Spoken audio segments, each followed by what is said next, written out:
Oke, halo Pak Amin dan halo teman-teman. Kami dari kelompok yang beranggotakan Alicia, Fanny, Alban, dan Julian ingin mempresentasikan PSAK 221 tentang kurs valuta asing. Langsung aja kita masuk ke materi pertama. Pengaruh perubahan kurs valuta asing. Di sini kita akan bahas PSAK 221 yang terdiri dari paragraf 1 sampai 62. Dan seluruh paragraf ini memiliki kekuatan mengatur yang sama. Masuk ke bagian pendahuluan atau tujuan. Di sini yang pertama, entitas dapat melakukan aktivitas luar negeri dalam 2 cara. Lalu yang kedua, permasalahan utama adalah kurs mana yang digunakan dan bagaimana melaporkan pengaruh dari perubahan kurs dalam laporan keuangan. Masuk ke ruang lingkup. Yang ketiga, pernyataan ini diterapkan pada pertama, akuntansi transaksi dan saldo dalam valuta asing, kecuali transaksi dan saldo derivatif yang termasuk dalam ruang lingkup PSAK 71. Yang kedua, penjabaran hasil dan posisi keuangan dari kegiatan usaha luar negeri yang termasuk dalam laporan keuangan entitas dengan cara konsolidasi atau metode ekuitas. Dan yang terakhir, penjabaran hasil dan posisi keuangan suatu entitas ke dalam mata uang penyajian. Yang keempat, PSAK 71 yaitu instrumen keuangan diterapkan pada beberapa derivatif valuta asing dan sejalan dengan hal tersebut. Yang kelima, pernyataan ini tidak diterapkan pada akuntansi lindung nilai atas valuta asing dan termasuk lindung nilai investasi neto dalam kegiatan usaha luar negeri. Yang keenam, pernyataan ini diterapkan pada penyajian laporan keuangan entitas dalam valuta asing dan mengatur persyaratan untuk menghasilkan laporan keuangan yang dideskripsikan sebagai patuh pada SAK. Yang ketujuh, pernyataan ini tidak diterapkan pada penyajian laporan arus kas untuk arus kas yang timbul dari transaksi dalam valuta asing atau penjabaran arus kas dari kegiatan usaha luar negeri. Definisinya, investasi neto dalam kegiatan usaha luar negeri itu jumlah kepentingan entitas pelapor dalam aset neto dari kegiatan usaha luar negeri tersebut. Yang kedua, kegiatan usaha luar negeri adalah entitas yang merupakan entitas anak, entitas asosiasi atau pengaturan bersama dan cabang dari entitas pelapor. Yang ketiga, kelompok usaha adalah suatu entitas induk dan seluruh entitas anaknya. Kurs adalah rasio pertukaran untuk dua mata uang. Kurs penutup adalah kurs spot pada akhir periode pelaporan. Kurs spot adalah kurs untuk realisasi segera, yang pertama kurs penutup dan yang kedua kurs spot.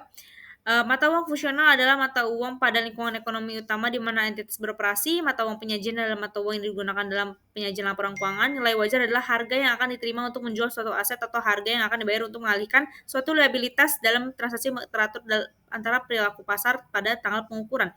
Pas moneter adalah unit mata uang yang dimiliki serta aset dan liabilitas yang akan diterima atau dibayarkan dalam jumlah unit mata uang yang tetap atau dapat ditentukan. Valuta asing adalah mata uang selain mata uang fungsional entitas, dan selisih kurs adalah selisih yang dihasilkan dari penjabaran sejumlah tertentu satu mata uang ke dalam mata uang lain pada kurs yang berbeda. Penguraian definisi yang ada mata uang fungsional. Yang kesembilan, paragraf 9, lingkungan ekonomi utama di mana entitas beroperasi adalah lingkungan entitas tersebut utamanya menghasilkan dan mengeluarkan kas. Ini ada mata uang, terus mata uang yang paling mempengaruhi biaya tenaga kerja, bahan baku, dan biaya lain dari pengadaan barang atau jasa. Yang ke-10, faktor-faktor juga memberikan bukti mengenai mata uang fungsional. Yang pertama, mata uang yang mana dana dari aktivitas pendanaan dihasilkan. Yang kedua, mata uang yang mana penerima dari aktivitas operasi pada umumnya ditahan. Yang ke-11, faktor-faktor berikut ini dipertimbangkan dalam menentukan mata uang fungsional dari kegiatan usaha luar negeri. Nah, masuk ke yang ke-12, jika indikator tersebut bercampur dan mata uang fungsional tak jelas, maka manajemen menggunakan pertimbangannya untuk menentukan mata uang fungsional yang paling tepat menggambarkan pengaruh ekonomi dari transaksi, peristiwa, dan kondisi yang mendasari. Yang ke-13, mata uang fungsional entitas mencerminkan transaksi, peristiwa, dan kondisi mendasari yang relevan. Sejalan dengan hal tersebut, sekali ditemukan mata uang fungsional tidak berubah kecuali ada perubahan pada transaksi. Yang ke-14, jika mata uang fungsional adalah mata uang dari ekonomi hiperinflasi, maka laporan keuangan entitas disajikan kembali sesuai dengan PSAK 63, yaitu pelaporan keuangan dalam ekonomi hiperinflasi. Kita akan membahas tentang investasi neto dalam kegiatan usaha luar negeri. Entitas mungkin memiliki pos moneter yang merupakan tagihan dari atau utang kepada kegiatan usaha luar negeri. Pos yang menyelesaikan tidak direncanakan atau mungkin tidak akan terjadi di masa depan. Pada hakikatnya, pada bagian dari investasi neto entitas dalam kegiatan usaha luar negeri. Entitas yang memiliki pos moneter yang merupakan tagihan dari atau utang kepada kegiatan usaha luar negeri seperti dideskripsi di paragraf 15 dapat merupakan entitas anak ataupun dari suatu kelompok usaha tertentu. Pos moneter. Fitur utama pos moneter adalah hak untuk menerima sejumlah unit mata uang yang tetap atau dapat ditentukan. Ringkasan pendekatan yang disyaratkan pernyataan ini. Dalam menyiapkan laporan keuangan, setiap entitas, baik entitas yang berdiri sendiri, entitas yang kegiatan usaha luar negeri, ataupun kegiatan usaha luar negeri, menentukan mata uang fungsional sesuai dengan paragraf 9-14. Beberapa entitas pelapor terdiri dari sejumlah entitas individual. Berbagai jenis entitas terlepas dari entitas tersebut adalah anggota dari suatu kelompok usaha ataupun bukan. Mungkin memiliki investasi dari entitas asosiasi atau peraturan bersama. Pernyataan ini memperkenankan entitas berdiri sendiri menyiapkan laporan keuangannya atau entitas yang merupakan laporan keuangan tersendiri sebagai lampiran dari laporan keuangan konsolidasi sesuai dengan PSAK 4, yaitu laporan keuangan tersendiri. Pelaporan transaksi valuta asing ke mata uang fungsional. Pengakuan awalnya, transaksi valuta asing adalah transaksi yang didominasi atau memerlukan penyelesaian dalam valuta asing, yaitu membeli atau menjual barang atau jasa yang harganya didenominasikan ke valuta asing, meminjam atau meminjamkan dana sejumlah yang merupakan utang atau tagihan didenominasi dalam valuta asing, atau memperoleh atau melepas aset atau mengadakan atau menyelesaikan liabilitas yang didenominasi dalam valuta asing.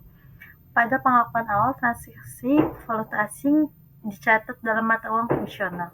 Tanggal transaksi adalah tanggal pada saat pertama kali transaksi memenuhi kriteria pengakuan sesuai dengan SAK. Untuk alasan praktis, kurs yang mendekati kurs aktual pada tanggal transaksi sering digunakan. Lalu ada pelaporan pada akhir periode pelaporan berikutnya. Pada setiap periode pelaporan, pos moneter valuta asing dijabarkan menggunakan kurs penutup. Pos non-moneter yang diukur dalam biaya historis atau valuta asing dijabarkan menggunakan kurs pada tanggal transaksi. Dan pos non-moneter yang diukur pada nilai wajar dalam valuta asing dijabarkan menggunakan kurs pada tanggal ketika nilai wajar diukur. Jumlah tercatat dari suatu pos ditentukan sejalan dengan pernyataan lain yang relevan. Jumlah tercatat beberapa pos ditentukan dengan membandingkan dua jumlah atau lebih dari pos tersebut.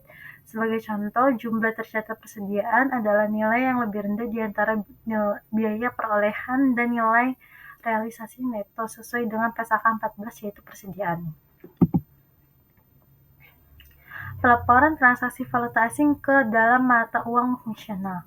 Jika aset adalah aset non-moneter dan diukur dalam valuta asing, maka jumlah tercatatnya ditentukan dengan membandingkan biaya perolehan atau jumlah yang tercatat dijabarkan dengan kurs pada tanggal ketika jumlah itu ditentukan. Dan nilai realisasi neto atau jumlah terpulihkan dijabarkan pada kurs pada tanggal ketika nilai itu ditentukan. Katanya tersedia beberapa kurs yang digunakan adalah kurs yang mana arus kasnya di masa depan digambarkan oleh transaksi atau saldo yang dapat diselesaikan jika arus kas tersebut telah terjadi pada tanggal pengukuhan. Pengakuan selisih kurs seperti dijelaskan pada paragraf 3A dan 5 SAK 71, instrumen keuangan ditetapkan untuk akuntansi lindung nilai atas pos valuta asing.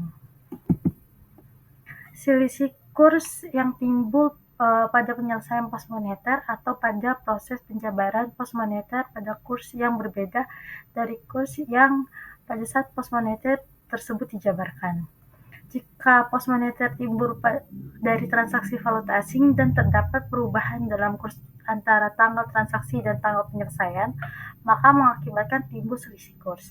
Jika keuntungan atau kerugian pos moneter diakui dalam penghasilan komprehensif lain, maka setiap komponen kurs dari keuntungan dan kerugian diakui dalam penghasilan komprehensif lain. SAK lain mengisyaratkan keuntungan atau kerugian diakui penghasilan komprehensif lainnya. Selisih kurs diakui awalnya dalam penghasilan komprehensif lain dan diklasifikasi dari ekuitas laba rugi pada pelepasan investasi neto sesuai dengan paragraf 48. Nah, kita masuk ke poin 33, yaitu jika pos moneter membentuk bagian investasi neto, entitas pelapor dan kegiatan usaha luar negeri dan didominasikan dalam mata uang fungsional entitas pelapor, maka Selisih kurs muncul dalam laporan keuangan individual kegiatan usaha luar negeri sesuai dengan paragraf 28. Jika pos moneter tersebut didenominasikan dalam mata uang fungsional dari kegiatan usaha luar negeri, maka selisih kurs muncul dalam laporan keuangan tersendiri entitas pelapor sesuai paragraf 28 lagi. Jika pos moneter tersebut didenominasikan dalam mata uang selain mata uang fungsional, baik entitas pelapor atau kegiatan usaha luar negeri, maka selisih kurs muncul dalam laporan keuangan tersendiri. Entitas pelapor dan dalam laporan keuangan individual kegiatan usaha luar negeri sesuai dengan paragraf 28.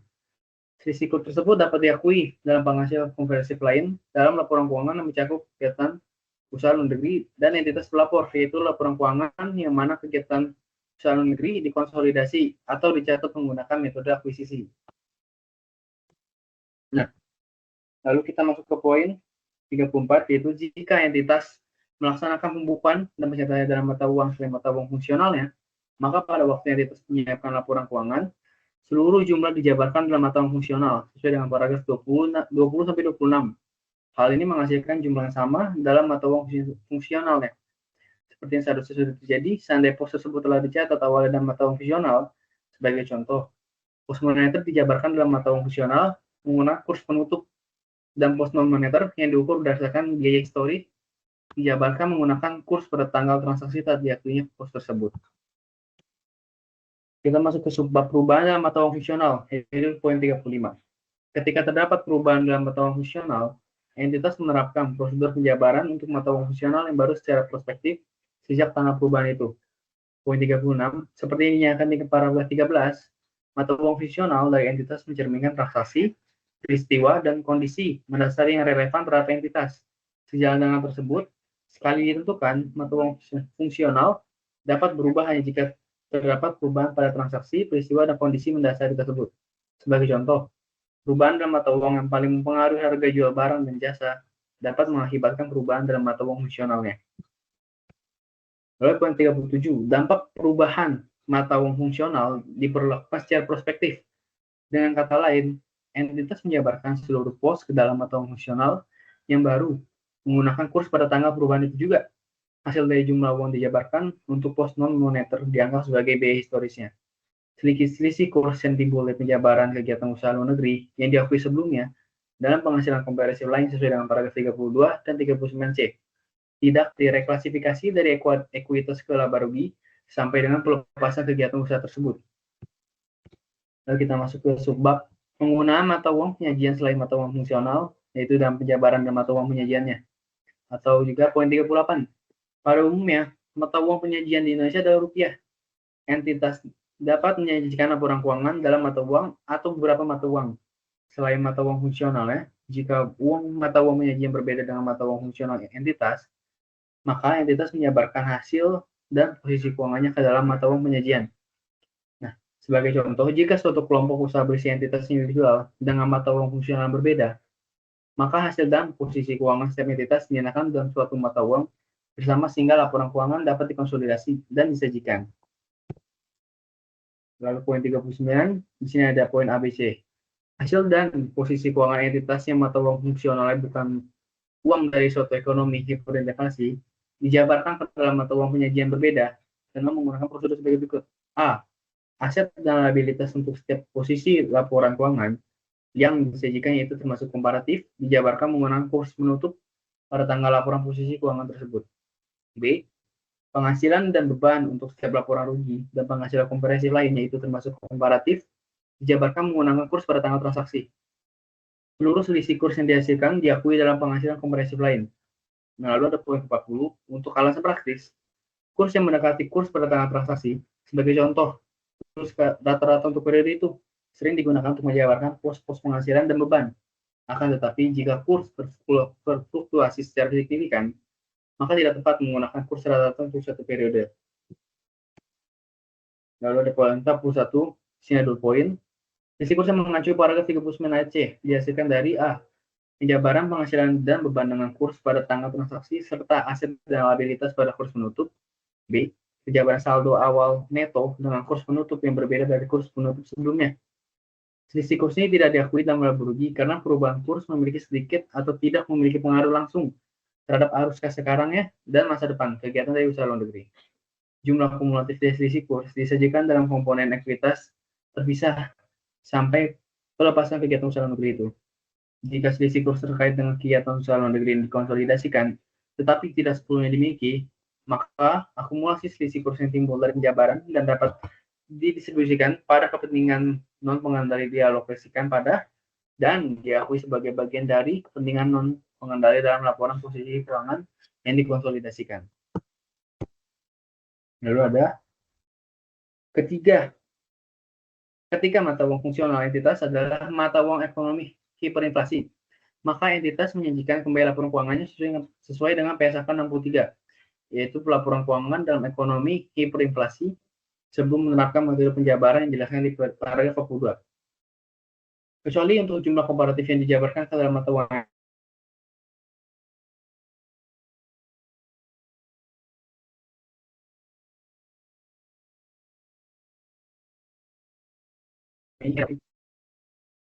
menggunakan jumlah yang disajikan kembali ke tingkat harga pada tanggal entitas berhenti menyajikan kembali laporan keuangannya sebagai di historis untuk menjabarkan ke dalam mata uang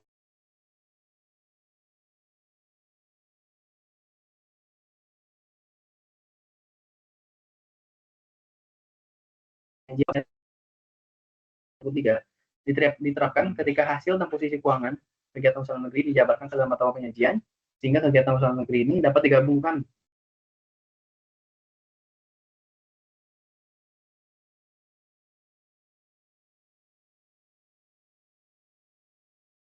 ke posisi keuangan kegiatan usaha negeri dengan entitas pelapor mengikuti prosedur konsolidasi normal seperti eliminasi saldo dan transaksi intra kelompok usaha dari entitas anak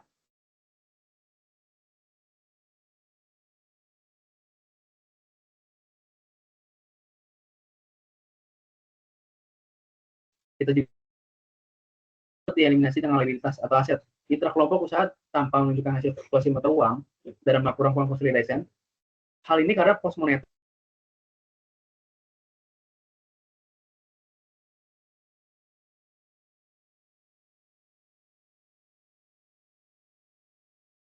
selain dengan hal tersebut di dalam laba rugi atau jika selisih kurs tersebut timbul dari kondisi yang dideskripsikan di paragraf 32, maka selisih kurs diakui dalam penghasilan komprehensif lain dan diakumulir dalam komponen ekuitas terpisah sampai pelepasan kegiatan usaha negeri tersebut. Lalu poin 46, jika laporan keuangan kegiatan usaha luar negeri memiliki tanggal yang berbeda dari entitas pelapor, maka kegiatan usaha luar negeri sering menyusun laporan keuangan tambahan dengan tanggal yang sama dengan laporan keuangan entitas pelapor. Ketika hal ini tidak dilakukan sesuai dengan PSAK 65, yaitu laporan keuangan konsolidasian, memperkenalkan untuk menggunakan tanggal berbeda yang mana perbedaan tersebut tidak lebih dari 3 bulan dan penyesuaian dilakukan atas dampak setiap transaksi ataupun peristiwa signifikan yang lain terjadi antara tanggal berbeda tersebut. Dalam kasus demikian, aset dan liabilitas kegiatan usaha luar negeri dijabarkan pada kurs akhir periode laporan kegiatan usaha luar negeri tersebut. Penyesuaian ini dilakukan atas perubahan yang signifikan pada kurs sampai akhir periode menurut PSAK 65 tadi juga. Dan dalam penerapan metode ekuitas untuk entitas asosiasi dan ventura bersama dengan sesuai PSAK 15 yaitu investasi pada entitas asosiasi dan ventura bersama. Lalu kita masuk ke poin 47. Setiap goodwill yang timbul dari akuisisi kegiatan usaha luar negeri dan setiap penyesuaian nilai wajarnya, jumlah tercatat aset dan liabilitas yang timbul dari akuisisi kegiatan usaha luar negeri diberlakukan sebagai aset dan liabilitas kegiatan usaha luar negeri tersebut.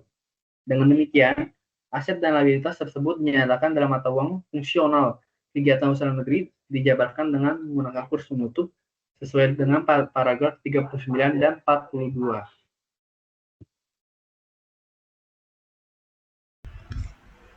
Nama saya Gavini Julian dengan NIM 2023-526. Sekarang kita akan masuk ke dalam pelepasan kegiatan usaha luar negeri.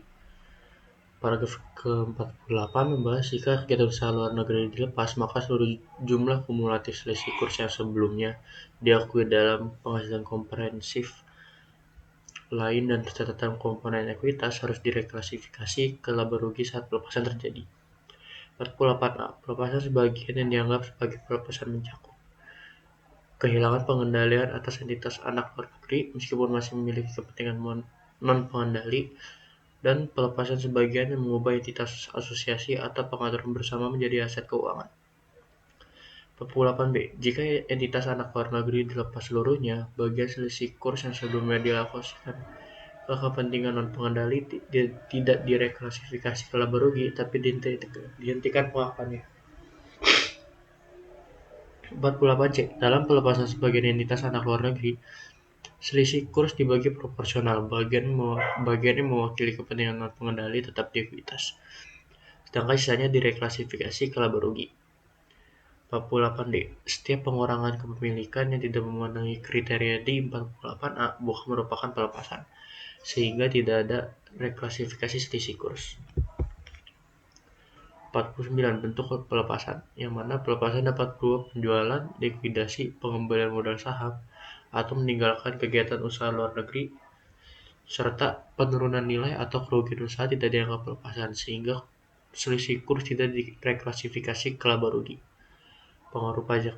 Transaksi valuta asing dan selisih kurs dapat menimbulkan pengaruh pajak, serta perlakuan pajak atas item tersebut mengacu pada PSAK 46 yang mana berisi tentang pajak penghasilan. Paragraf 51 dan 52. Pengungkapan umum. Untuk laporan keuangan konsolidasian, istilah mata uang fungsional mengacu pada mata uang fungsional entitas induk. Tidak dijelaskan lebih detail di sini, tapi ini jadi dasar untuk pengungkapan di paragraf selanjutnya. Pengungkapan detail, yang mana entitas harus mengungkapkan informasi berikut. Yang ketiga, mata uang fungsional dan alasan pemilihannya jika berbeda dari mata uang pelaporan. 54. Perubahan mata uang fungsional dan alasan perubahan. 55. Mata uang pelaporan jika berbeda dari mata uang fungsional serta alasan penggunaan mata uang tersebut. 56. Metode dan kurs yang digunakan untuk menjabarkan laporan keuangan. 57. Selisih kurs yang diakui dalam penghasilan komprehensif lain dan diklasifikasikan dalam ekuitas. 58. Jumlah selisih kurs yang direklasifikasi ke laba rugi saat pelepasan kegiatan usaha luar negeri. 59 hingga 60. Jika entitas menggunakan metode penjabaran laporan keuangan dari entitas luar negeri, maka metode tersebut serta nilai tukar dan pengaruhnya harus diungkapkan. 61 hingga 62. Untuk entitas dengan banyak anak perusahaan di luar negeri, informasi terkait konsistensi dan dampak penjabaran mata uang perlu dijelaskan. Sekian penjelasan PSAK 221 dari kelompok kami. Terima kasih.